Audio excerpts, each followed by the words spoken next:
चलिए बताइए, तो आज हम लोग कौन सा चैप्टर स्टार्ट करने वाले हैं? तो आज के हमारे टॉपिक का नाम है व्रत, ठीक है। और आज हम नया चैप्टर यहाँ पे स्टार्ट कर रहे हैं जिसका नाम है व्रत हमारे पास में। तो देखिए, व्रत के बारे में इसके पहले आपने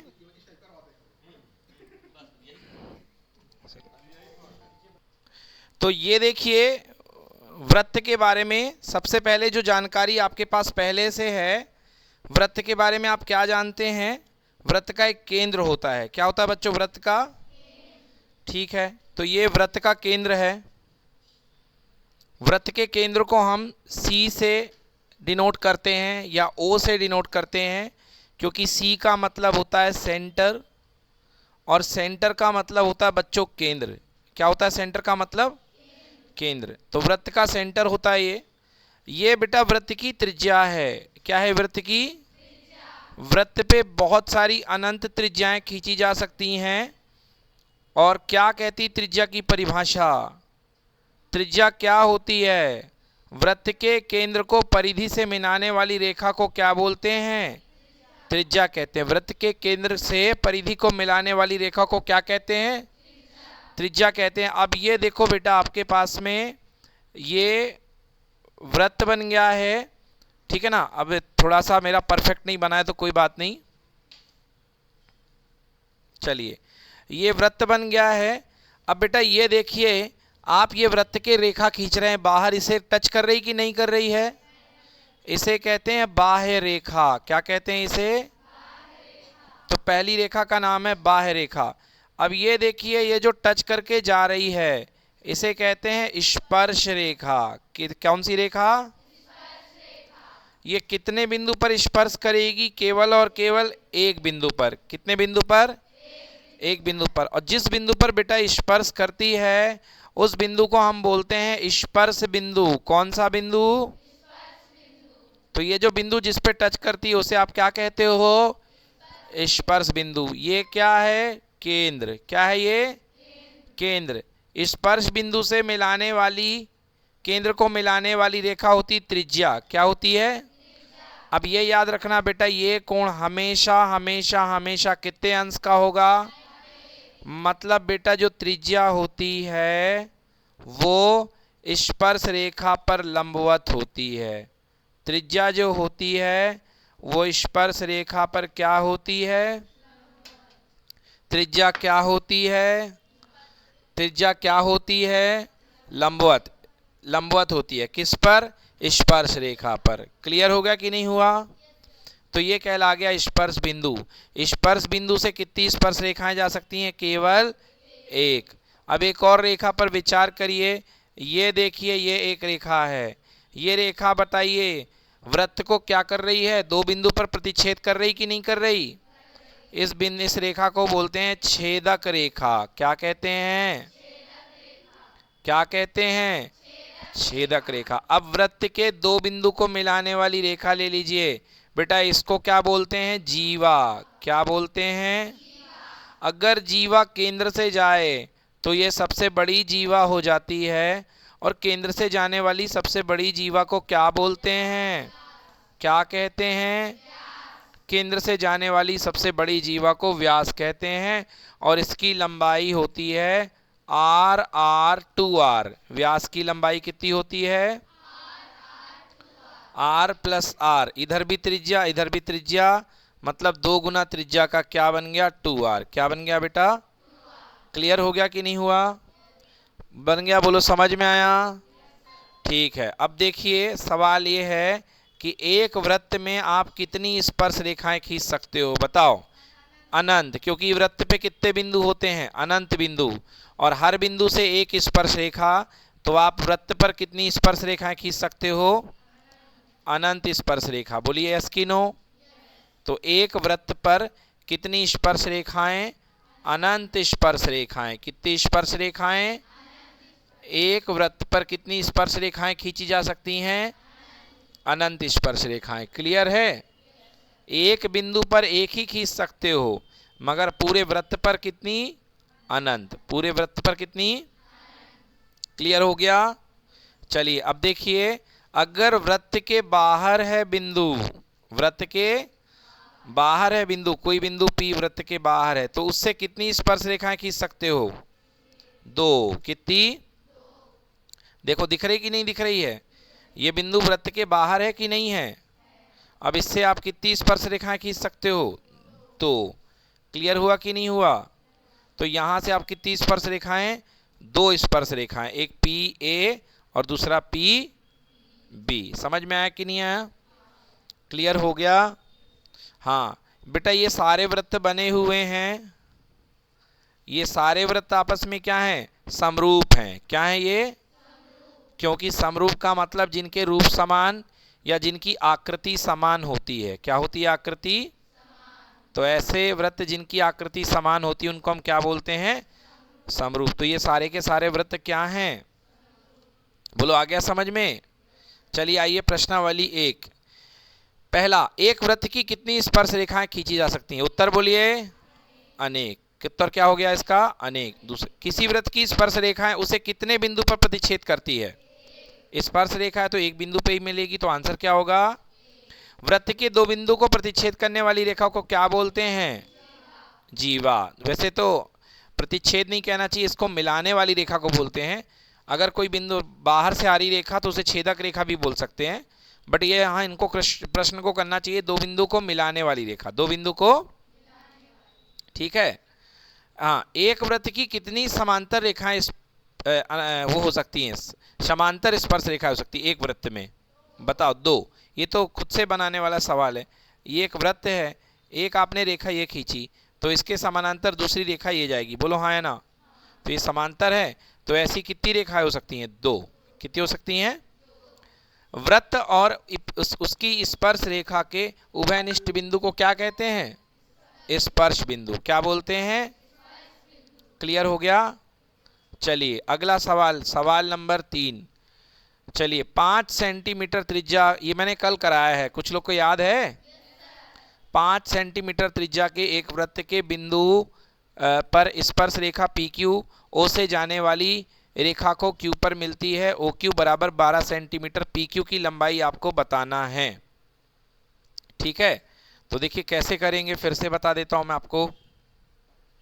बच्चों, एक वृत्त है, यहां से क्या दे रखा है? वृत्त के स्पर्श बिंदु पर स्पर्श रेखा PQ। ठीक है, मतलब ये बिंदु है P और ये बिंदु क्या है? Q, और यहां से एक रेखा जा रही है, केंद्र से Q को मिला दो। मिला दिया? ओके, मिला दिया आपने। क्या कह रहा है? OQ बराबर 12 सेंटीमीटर। OQ कितने सेंटीमीटर? 12 सेंटीमीटर है, और त्रिज्या कितनी है? 5 सेंटीमीटर। त्रिज्या कितनी है? तो ये 5 सेंटीमीटर हो गया। बोलो क्लियर कि नॉट क्लियर? अभी बच्चों मैंने आपको बताया कि ये कोण कितने डिग्री होता है, तो क्या ये समकोण त्रिभुज बन रहा कि नहीं बन रहा? इसमें ये कितना है? 5। OPQ ये कितना है? 12। ये नहीं पता, इसको क्या मान लो? x। तो पाइथागोरस प्रमेय लगा दो। त्रिभुज OPQ में कौन सी प्रमेय से?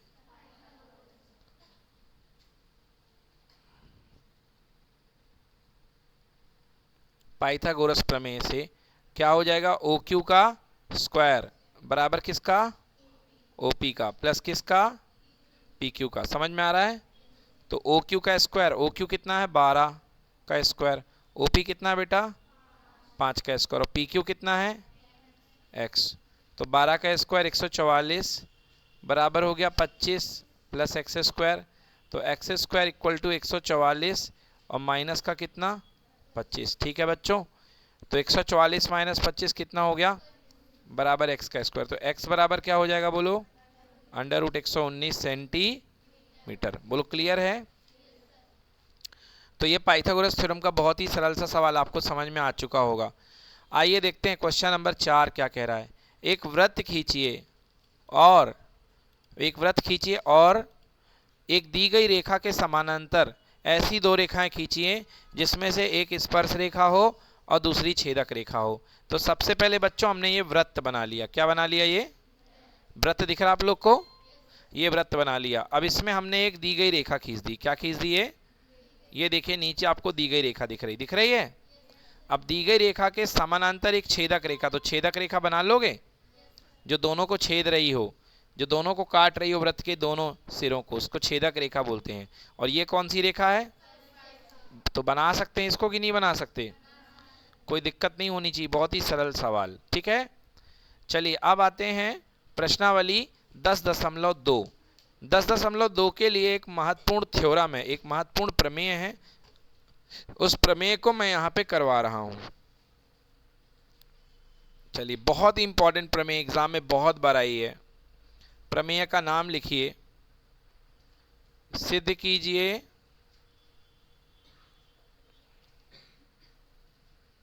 किसी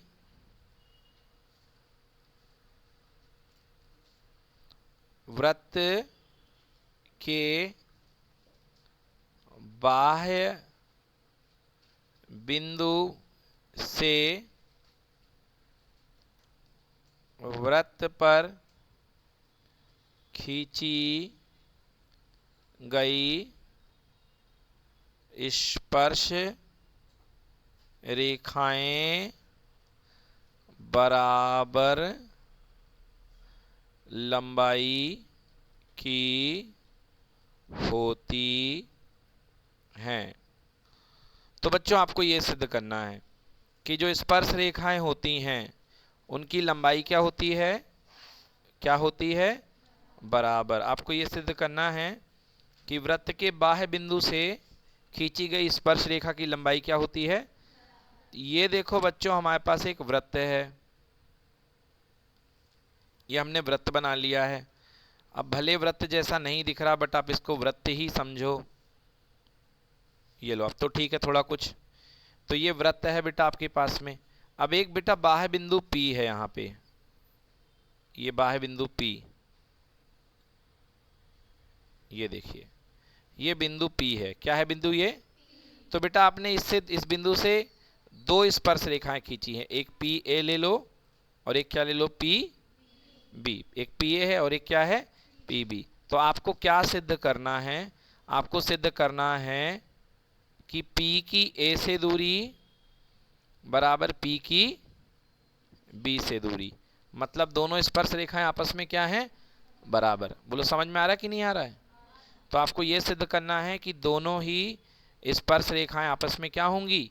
बराबर होंगी। बोलो क्लियर कि नॉट क्लियर? चलिए कैसे सिद्ध करते हैं? तो कैसे सिद्ध करेंगे?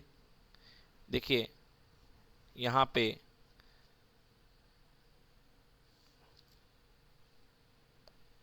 अब इसको सिद्ध करने के लिए बच्चों दिया गया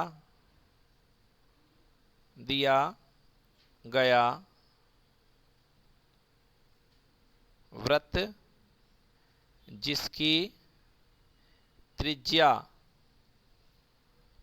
यहां लिख लो माना कोई दिया गया वृत्त है जिसकी त्रिज्या कितनी? Small r।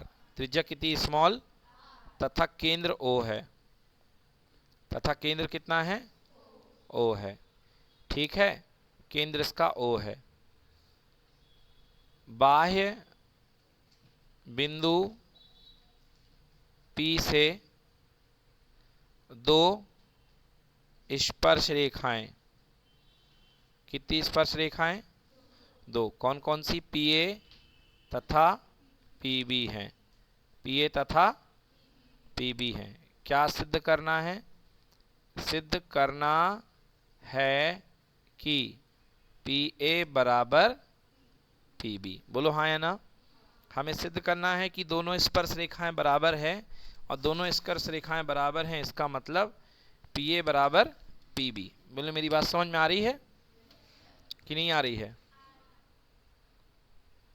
क्लियर? PB। देखिए इसको कैसे सिद्ध करते हैं बेटा। इसके लिए हमें अब यहाँ पे हमें एक कंस्ट्रक्शन करना पड़ेगा, रचना करनी पड़ेगी। क्या करनी पड़ेगी? रचना। O को P से मिलाया, तो रचना हम लिखेंगे। रचना यानी कंस्ट्रक्शन कर रहे हैं। रचना क्या है? O को P से मिलाया। O को किससे मिलाया? और ओ को पी से मिलाने से क्या बन गया बच्चों? O P. क्या बन गया? O P. ठीक है ना। अगला, ओ को ए से मिलाया। किससे मिलाया? ओ को, ये देखिए ओ को ए से मिला दिया है, ओ ए। और दूसरा, ओ को किससे मिलाया? बी से। ओ ए को मिलाया, ओ बी को मिलाया। बोलो समझ में आया? ओ ए को मिलाया और ओ बी को मिलाया। इस प्रकार तुम्हारे पास, ध्यान से देखो, ये वाला कोण तुम्हारा 90 डिग्री होगा कि नहीं होगा? क्योंकि मैंने बताया भी आप लोगों को कि ये जो कोण होता है ये कितने अंश का होता है? 90 अंश का। स्पर्श बिंदु पर बनने वाला कोण, स्पर्श बिंदु पर बनने वाला कोण कितने अंश का होता है? 90 अंश का। तो ये बेटा जो कोण आपका बन रहा है, ऊपर येलो कलर का और नीचे येलो कलर के, दो कोण बन रहे हैं कि नहीं बन रहे हैं? तो ये कितने अंश के होंगे? क्लियर कि नॉट क्लियर? ये और ये दूरी दोनों बराबर होंगी, क्योंकि दोनों वृत्त की त्रिज्या हैं, दोनों वृत्त की। क्लियर कि नॉट क्लियर? तो चलिए अब हम दो त्रिभुज ले लेते हैं। त्रिभुज का नाम है ओ ए पी और ओ बी पी। तो त्रिभुज, कौन सा त्रिभुज है? समकोण त्रिभुज। कौन सा त्रिभुज? समकोण त्रिभुज को ऐसे बनाते हैं, समकोण त्रिभुज ओ ए पी तथा समकोण त्रिभुज ओ बी पी में। बेटा समझ रहे हो? समकोण त्रिभुज ओ ए पी और नीचे क्या? ओ बी पी में। क्लियर है कि नहीं है? सबसे पहले देखो, कोण ओ ए पी बराबर कोण ओ बी पी। कोण ओ ए पी बराबर कोण ओ बी पी। हाँ या ना? क्या लिखेंगे? प्रत्येक समकोण। प्रत्येक, दोनों कोण समकोण है कि नहीं है? देख लो, ओ ए पी और ओ बी पी। ए पर बनने वाला कोण ओ ए पी है। दिखा कि नहीं दिखा? नहीं दिखा तो अब देख लो, ये देखो दिख गया। ए पर बनने वाला कोण कौन सा? समकोण है। और बी पर बनने वाला कोण भी कौन सा है? समकोण। तो दोनों 90 अंश के हो गए कि नहीं हो गए? प्रत्येक समकोण। ठीक है। अब इसके बाद देखो बेटा, 90 अंश के सामने की भुजा को क्या बोलते हैं? कर्ण। क्या बोलते हैं? कर्ण। तो ये देखो, ये दोनों के लिए, दोनों त्रिभुज में ओपी बराबर ओपी है कि नहीं है? पहले में भी ओपी और दूसरे में भी ओपी। समझ में आया? कौन सी भुजा? उभयनिष्ठ भुजा। कौन सी भुजा? ठीक है। और इसे क्या बोल सकते हो? कर्ण। क्या बोल सकते हो? कर्ण को इंग्लिश में बोलते हैं हाइपोटेनस। क्या बोलते हैं? राइट। इसको समकोण को बोलते हैं राइट एंगल। क्या बोलते हैं? समकोण को क्या बोलते हैं? और तीसरी चीज देखो बेटा, ऊपर वाले में ओ ए और नीचे वाले में क्या? O B. तो तीसरा मैं लिख सकता हूं ओ ए बराबर कितना? ओ, हाँ या ना? ओ ए बराबर ओ बी। क्या है? वृत्त की त्रिज्या। क्या है ये? तो वृत्त की त्रिज्या आपस में क्या होती हैं? बराबर होती हैं। क्या होती हैं? बराबर। भुजा, वृत्त की त्रिज्या एक प्रकार की क्या है? भुजा। क्लियर हुआ कि नहीं हुआ? मतलब ये कौन सी भुजाएं? समान भुजाएं। समान भुजाएं को इंग्लिश में क्या बोलते हैं? साइड। क्या बोलते हैं? अब आपके पास दोनों ट्रायंगल है, देख लो। क्या ये दोनों ट्रायंगल, दोनों त्रिभुज क्या सर्वांगसम होंगे? बिल्कुल होंगे। कौन सी सर्वांग समता से? लिखेंगे आर एच एस। कौन सी सर्वांग समता? H S. सुनिएगा, अब आपको सुनना है। आर एच एस सर्वांग समता से। तो कौन सी सर्वांग समता है? R H S. R H S का आर का मतलब है राइट एंगल। आर का मतलब क्या है? Right angle. बताया था मैंने, देखो राइट एंगल बन रहा कि नहीं बन रहा? एच का मतलब होता है कर्ण। एच का मतलब क्या होता है? इंग्लिश में हाइपोटेनस बोलते हैं, हिंदी में कर्ण बोलते हैं। और एस का मतलब होता है साइड। साइड यानी भुजा। एस का मतलब साइड। साइड यानी भुजा। तो बेटा इस सर्वांग समता को बोलते हैं आर एच एस। क्या बोलते हैं? तो आर एच एस सर्वांग समता से दोनों त्रिभुज एक दूसरे के बराबर हैं कि नहीं है? सर्वांगसम है कि नहीं है? तो हम क्या लिखेंगे? अतः त्रिभुज ओ ए पी या पी ओ ए सर्वांगसम होगा पी ओ बी के। अतः त्रिभुज पी अतः त्रिभुज पी ओ ए, एक मिनट बेटा,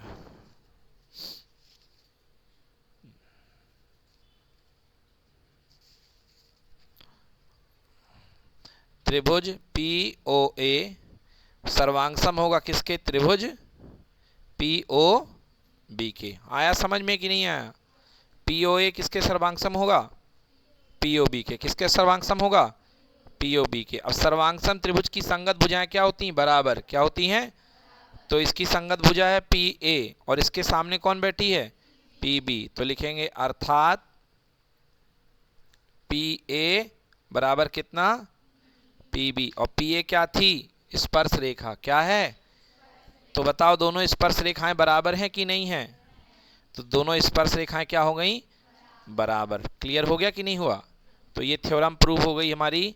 अतः स्पर्श रेखाएं की लंबाई बराबर होती है। अतः स्पर्श रेखाओं की लंबाई क्या होती है? बराबर होती है। बोलिए क्लियर हुआ कि नहीं हुआ? अच्छा एक चीज और, कोण भी बराबर होंगे बेटा। तो देखो ये वाला कोण और ये वाला कोण भी आपस में क्या होंगे? बराबर होंगे, क्योंकि दोनों त्रिभुज क्या हो चुके हैं? सर्वांगसम। क्या हो चुके हैं? सर्वांगसम मतलब बिल्कुल एक जैसे। तो जितना तुम्हारा हिस्सा है उतना मेरा हिस्सा है। तो ये कोण भी आपस में क्या होंगे? बराबर। और ये कोण भी आपस में क्या होंगे? क्लियर हुआ कि नहीं हुआ? मतलब ये जो भुजा है ओ पी, कौन सी भुजा? ओ पी क्या कर रही है? कोण को आधा आधा बांट रही है। क्या कर रही है? कोण को आधा आधा बांट रही है। तो आपको ऐसे सवाल आएगा आपके परीक्षा में कि आपके पास में इस तरीके से, ये लीजिए, इस तरीके से कोण बना रहेगा और ये कोई बाह्य बिंदु P है। क्या है? कोई बाह्य बिंदु P है, ठीक है ना? तो बताइए ये कोण अगर टोटल 60 डिग्री का है, कुल कोण कितने डिग्री का है? तो आधा आधा बटेगा, 30 ऊपर हो जाएगा और 30। समझ में आ गया? मतलब जो OP भुजा होती है वो क्या होती है? कोणार्धक होती है। कोण का अर्धक। क्या होती है? कोण का अर्धक। मतलब दोनों कोणों को बराबर बराबर भाग में बांटेगी, चाहे इधर से देख लो आप, चाहे आप इधर से देख लो। क्लियर है कि नहीं है? तो अगर बताओ मुझे, यदि इधर से देखो आप, अगर बताओ ये 40 डिग्री का है तो ये कितने डिग्री का होगा? 40 का होगा। समझ गए? बिल्कुल बराबर बराबर बटेगा। समझ में आ गया ना? तो ये दोनों कोणों को बराबर में बांटेगी। चलिए तो ये हो गया आपकी पूरी थ्योरम। अब आप इसको बच्चों नोट करिए अच्छे से, जहां से हमने कराया आपको।